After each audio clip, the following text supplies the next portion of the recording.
What's going on, guys? Apologies for the lack of videos recently. Been traveling and in the process of moving, but I want to talk about a recent stir of someone you may not have heard of. He's an up-and-coming YouTuber by the name of MKBHD.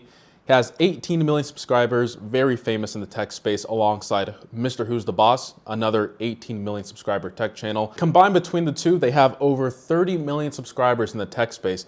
I'd argue the size of a traditional publication these days, but before we get ahead of ourselves, our sponsor needs to pay the bills, which is nobody. Yeah, I'm moving because bills aren't being paid. Anyway, while Drake is 20v1ing the rap game and no one is trusting him, it seems that people are having trust issues with tech reviewers. So this Dayo guy made a tweet directly talking about a video MKBHD made, and he said, "I find it distasteful, almost unethical, almost. I wonder what would be actually unethical in this point, but to say this when you have 18 million subscribers." He goes on to say, "Hard to explain why, but with great reach comes great responsibility." Oh my God, how hard is that to explain? Such a quotable line from Spider-Man. He just... With great power comes great responsibility. Are you afraid that I'm going to turn into some kind of criminal? So instead of Uncle Ben saying it, we're talking about Uncle Dan at this point. So he goes on to say another outrageous claim: potentially killing someone else's nascent project reeks of carelessness. First, do no harm. Let's dissect this a little bit, okay? First of all, Spider-Man quote aside, I don't understand how a reviewer's review kills a product for a company. Okay, it is a bold claim to say that an individual is the reason why a company is going under. That is rarely the case. The reason why products go under 9 times out of 10, actually I'd argue 10 times out of 10, is because the product actually sucks. And that is the public sentiment. Okay, it's not our jobs as reviewers to kiss up to companies and sing only song and praises about it. If that's what you want, go to the company's website and just read what they have. Their marketing team is doing their job by saying only positive stuff.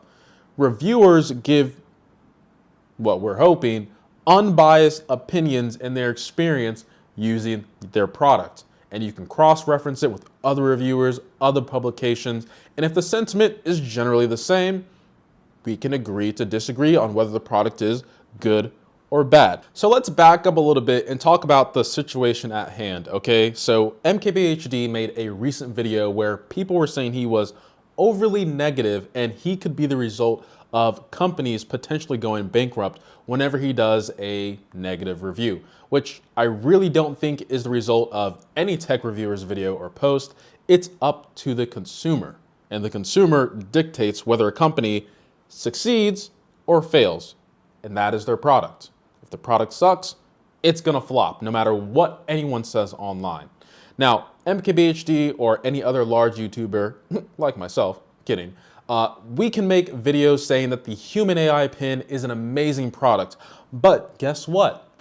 If the public buys this and it has a resounding negative sentiment, for one, we as reviewers would lose our credibility, which isn't really worth it in the end, and the company would still suffer because everyone else agrees that the product sucks. So you're probably asking, what is this product itself? So let me also catch you up to speed on that. So there is this Humane AI Pin and other assistant devices that are starting to roll out to the public.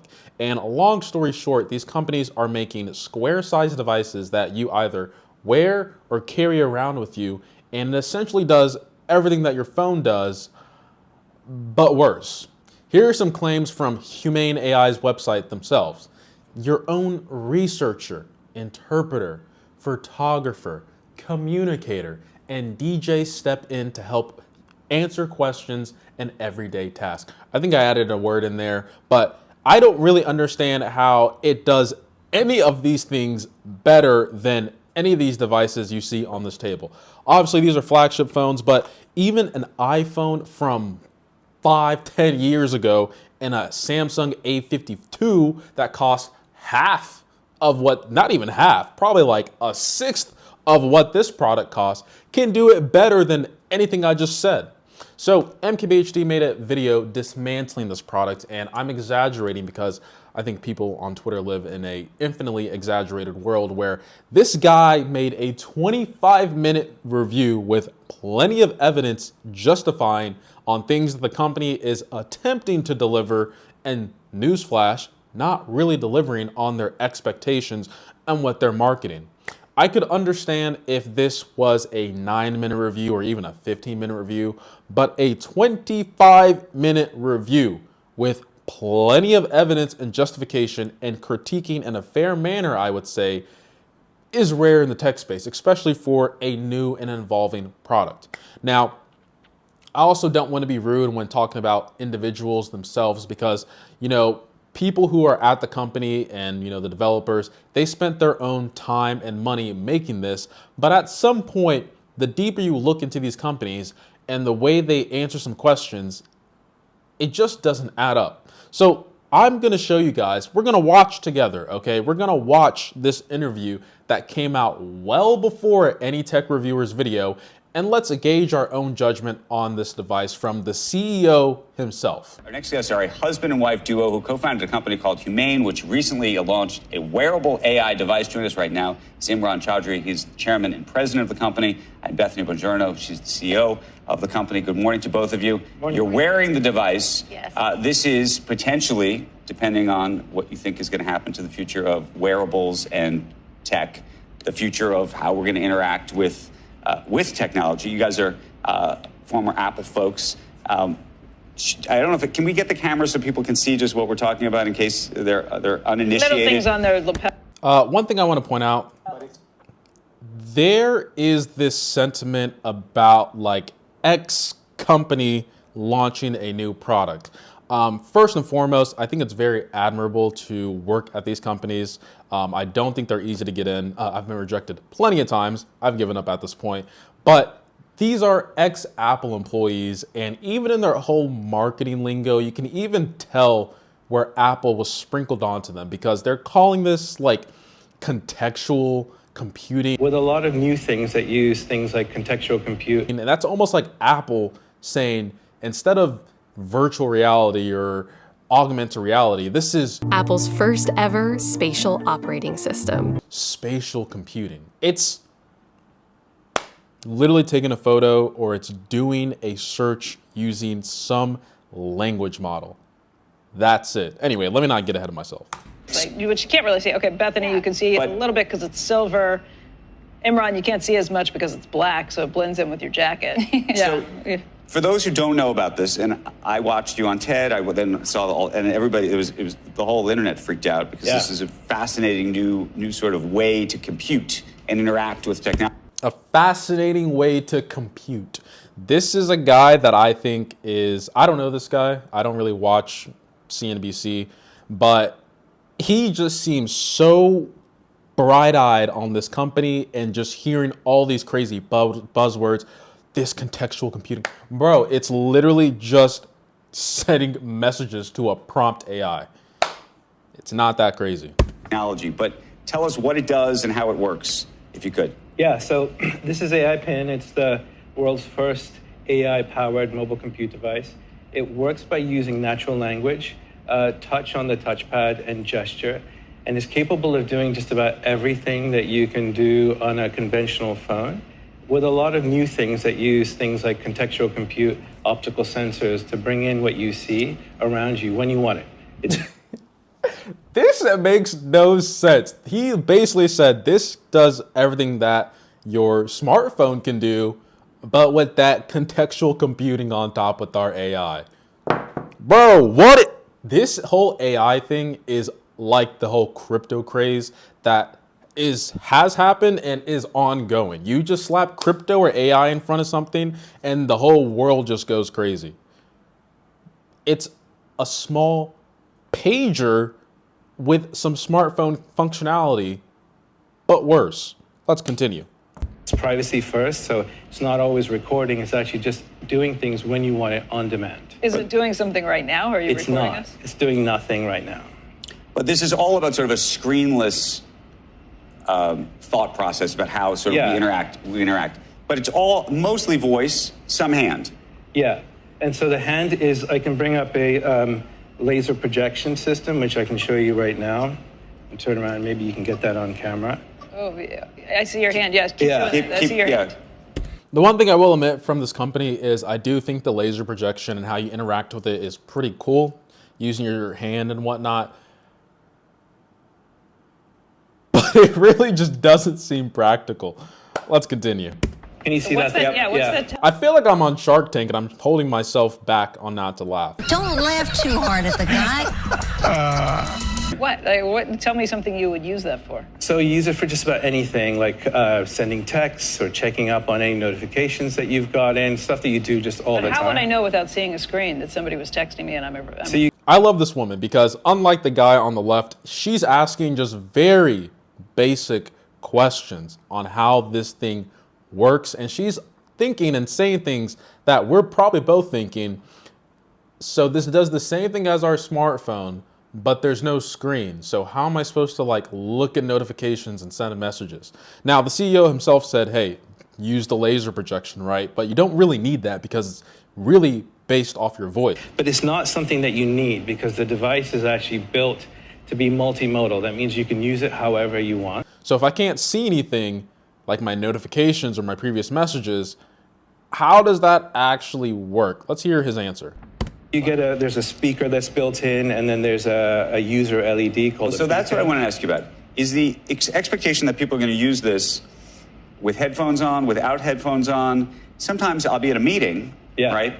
And I'm sneaking under the desk to look at my email because Right. and I can't say, hey, tell me my email. Totally. Because I don't want the whole room to. Bro, you can't be saying this out loud. Ignore requests. So the device is powered by an AI-powered OS, which does a lot of those things that you would manually do underneath the table during a meeting for you, figures out who's really important, and then elevates those to you through a beacon that lets you know that a colleague or a family member is in touch or something that's urgent that's come up. And at that point, you can just raise your hand up and you can see what's important right there.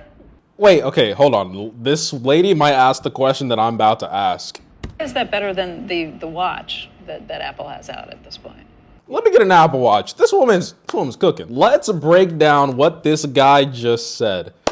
If I'm trying to do something under the table, this AI-powered OS does everything that I do, so it detects who is important to me, and then I just bring up my hand and send the message, which sounds oddly familiar to a watch or a phone that does the same thing, but more efficient, right? Let's say your mother texts you. Guess what happens? You get a notification, you click on it, and you reply. This guy is claiming that your mother is going to send you a message. The pin's going to know that it's your mother, write up a potential reply, and you just hold up your hand, or you click on it, it does the reply, and then, like, what? It makes no sense. Honestly, getting a notification on your watch, scrolling through the options, clicking on it, or even doing the voice command real quick, I would say is way more discreet than wearing a pin that doesn't have a screen and you can't even like hear or see what you got a message. This doesn't make any sense. Anyway, let's continue. Yeah, so I think the biggest thing here is that it's AI powered, and so it's doing a lot of. What does the AI have to do with anything in that process of a person sending you a message? Please explain to me. In like let's get all the AI marketing out the way.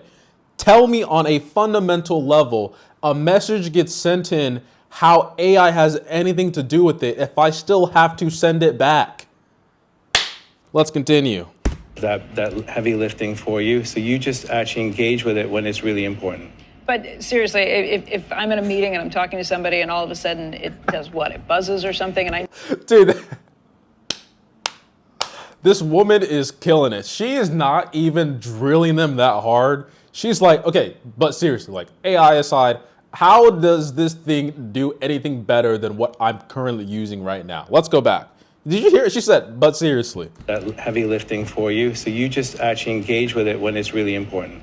But seriously, if I'm in a meeting and I'm talking to somebody and all of a sudden it does what? It buzzes or something, and I know that that's set up to be. It'll illuminate. Then that way you'll know it's a trusted contact or someone that you've. But I gotta go like this when I'm in the meeting, and anybody who can see my hand can see the. Bro, she needs her own tech channel, bro. Like, that is, like, this guy, I don't think he is quite fully understand the product he has created and what he is up against in the tech space, because everything she is saying is correct. If I'm getting a text, how am I supposed to know who it is? My watch, Bing, I just look at it, notification, this is the message, do you want to reply? Boom, boom, boom. This, I have to hold it up or just click on it and hear what's going on if I'm in a meeting. That doesn't make any sense. And if you're trying to justify that with, oh, the AI is doing the heavy lifting for you. No, it's not. All you know is AI. I could cut you and you'd bleed AI. See what I'm reading too? I mean, I don't know how that's different Sure. from what the screen's doing. Yeah, I think very it- similar to a phone in that way. And we also have, though, we call a personic speaker, which allows you to have this small bubble of sound that's really private for you. You can turn it up if you want to play music and have it be louder, but you can also have it feel very private just for you. Where it's literally like whispering in your ear. Yeah, The person so- sitting, Andrew wouldn't hear it if I Right. had So it. Imran, speaks very low. He's pretty quiet. It's something that he can speak to it in a very low voice if he wants. You can use any Bluetooth headphones if you.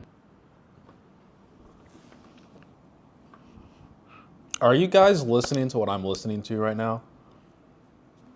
Absurdity is what I'm listening to. Listen, I'm no physicist, okay, but I think I know how sound waves work, okay?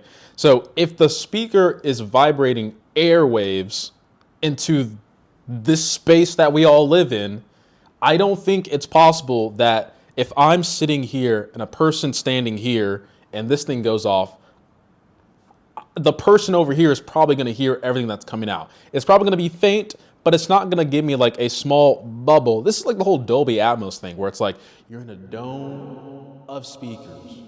It's not like that, bro. It's not like that. You can't tell me that this thing can go super loud that where everyone can hear it, but it can be super quiet where it's just you. Let me tell you something. Have you ever ridden on a public transportation vehicle, a bus, a train, a plane? Okay, if someone doesn't have their headphones in, you're probably going to hear what they're saying. This is not periscopic whatever speaker. If that's true, that's revolutionary. We should have that on every device, because then I would start taking the bus again. Well, let's continue. Ridiculous response to a very basic question. What gave you frankly, the courage to do this? Because I imagine at some level you have to say to yourself, there's amazing technology in here, but then there's the Apples of the world that I imagine if they wanted to try to ape what you're doing, that they could.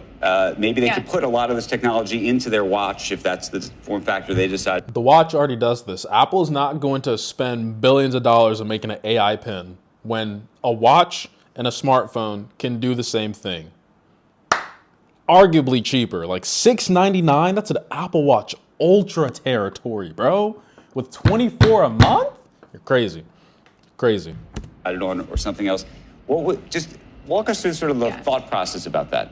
At the heart of it, we believe that AI is really going to drive the next generation of compute, but that in order for you to fully get the power of it, we needed to rethink everything. So we don't do apps, right? There's a burden that comes with having to know that an app exists, searching for it, downloading it, managing it, logging into your account. Like AI allows all of that to disappear. So the way that our platform works, it's both a device and a platform called Cosmos, is that we do all of the heavy lifting in terms of that. All you have to do is ask for something and we do it for you. And that really is about streaming things on demand for you. It would find stuff from apps that exist, or this is like no apps in the No world? apps. It's all about streaming. Once again, give this woman an Oscar for just asking basic questions. So you're telling me that everything, the response is that it's getting, it's not using any apps, not using the internet, it's just AI. Yep, okay. Hey, listen, if I was on Shark Tank, I'd be like, okay, I'm out. It's not a scalable business for me. It's an item. I think you're going to make a good amount of money and have some fun with it, but I can't help you here. I'm out. What kind of response is this? You're telling me that you're making a platform that doesn't use any apps, it's all AI based, okay? But realistically, it's probably just scraping data from existing apps in the internet. And I think this is something that requires an internet connection too. So it's like, how private is this device? Let's continue. AI experiences. What's the price point? It's $699 for this model, and it's $799 for the one that she's got. And that's the complete system. Comes with everything, plus additional accessories that we've made a part of it. Dare I ask, at that price point, what kind of sales do you have to for this to actually be a profitable venture? Not that much compared to, we still make a profit off the device. That is such a scumbag response. This guy just said it is $699. I didn't even know there was a $799 model plus a subscription fee. And he said, this guy's like, how much do you have to sell in order to make a profit? He's like, honestly, not that much. You want to know why? Because this product is probably not that expensive to make, and they're probably making bank on the subscriptions that are happening. I would love to see their margin costs. It's probably higher than Apple, believe it or not. $700, guys. Are we really buying into this stuff? Plus $24 a month? That's $1,000 your first year. That's more expensive than an iPhone. The profits have to be insane. The profit margin has to be insane on this thing. I'm speechless.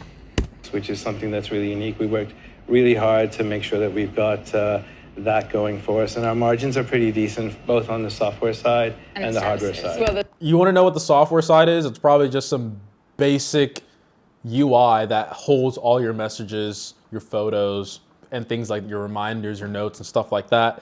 And then everything else is being offloaded by the AI, aka the partnership that they just showcased, Microsoft OpenAI. They're probably just using them, probably getting a sweet discount on the API for ChatGPT or whatever model they want to use, and they're just reaping in the benefits. Unbelievable. The subscription is $24 a month. And the subscription includes your network connectivity. It is a phone, so it comes with network connectivity through our network, which is powered by T-Mobile. So I could call just like... So it has a phone number, you can make phone call calls. me. You can just call me. And you can use AI to actually send messages and craft messages so that you don't have to do all of the work. If I can send a message and craft it using AI and also get notifications. Just from a privacy perspective. How? She said you can send messages using AI and receive messages using AI. Send a message and craft it using AI and also get notifications. So then what's the point of me? If I don't need to be here, just give myself an AI model of what I would do, and then the AI could actually do everything I would want it to do. This is a joke. I hate to make this claim, but this sounds like a complete joke. And the fact that this product actually exists, and the fact that people are defending this and saying that this is a good product and there should be no bad reviews, is even more ridiculous and scares me as a consumer if this is what we actually feel about this product. The amount of times they've said AI, I would be sick if I was drinking, because how can you receive messages using AI? What? That might as well just be my slogan. How do I know that you're not videotaping everything you're doing? It's a great question. It's a great question. So we've got built in and designed into the product something that we call the Trust Light. It illuminates. I'm just going to put my finger down and you'll see that right now it's actually on. That's the only time a microphone or anything is engaged when it's actually being used. When it's not on, it's not being used. And it's something that's built directly into the hardware, so you and everybody else around you knows when it's being used. And that also means it's protected from any kind of exploit. So if it's ever tampered with, the device will become immobilized and you'll need to get it serviced. And we actually... Okay, I will admit that is probably one of the best features that they've made so far and have directly answered her question. If someone is recording, how can you tell? Well, there's an LED light that shows that, it is recording and the microphone is on and it's only for 15 seconds, which is great. I think that is probably a big problem of smartphones nowadays. There's no real indicator that someone is recording you, whether it's audio or video. I think Nothing is doing a pretty good job. I know in some parts of the country they have, video, or they just have like sound and indicators that someone is recording you. So that would be nice if we could see that back into smartphones or other things like that. But for this product and the use case, thank you for directly answering the question and having a pretty good use case for it. Anyway, you guys can make your own judgment on that interview by itself. But if you are trying to convince me that some pill size assistant that is powered by AI, that's just using T-Mobile's network, OpenAI's API on getting responses for its reasoning engine, or probably any other open source LLM that they probably just forked to do one specific thing a little bit better. Hey, go buy it, be my guest, put some money in that guy's pocket because he said he's making some pretty good margins. And our margins are pretty decent, both on the software side and the hardware side. Okay. I'm not going to buy it. I'm not even going to review it. My review is what I've seen so far. Kind of like that lady, pretty skeptical, and it really just sounds like a bunch of nonsense that's coming out of the valley, and they're just trying to get money from VCs and trying to convince consumers, hey, you need this product. It's going to make your life so much better. When in reality, guys, your smartphone is just as good. If you have a watch paired with your phone, it's probably going to exceed whatever this thing can do, and it's probably a little bit more private. Obviously, you're giving it to big tech companies, so your privacy is at the mercy of them. But at the end of the day, you're not going to convince me that this product is going to overtake smartphones anytime soon. And with that, it is not our jobs as tech reviewers to succumb to marketing from these companies to make them succeed. We don't get anything out of it. We're just sharing our experiences. And listen, if you want to give us a bag of money, that's fine. But at the end of the day, our audience is who we care about. And I will never say anything I do not believe in to you guys. That is a fact. And with that, I appreciate every single sub, like, and comment. Let me know your guys' thoughts on Humane AI. I can probably do a deeper dive into the Rabbit R1, which is another one, $200, the LED screen, but guess what? It's powered by AI. I could probably do a video on that, but hopefully you guys have your own experience with this device. If you do, let me know down in the comments below. Until next time, guys, I'll see you in the next one. I think I said whatever. Anyway, this video is powered by AI. I'm out of here. Mr. Who's the Boss, another 18 million subscriber tech channel. Combined. Wow, this thing is not accurate at all. I don't understand why he's saying this is gonna be super hard to explain, but he's basically just quoting Uncle Ben from Spider-Man. And at this point, I'm gonna call him Uncle Dan because that is a bit of a reach to say. Pretty laughable, especially when people just want to quote Uncle Ben, Uncle Ben, Uncle Ben. With great power comes great responsibility. Are you afraid that I'm going to turn into some kind of criminal?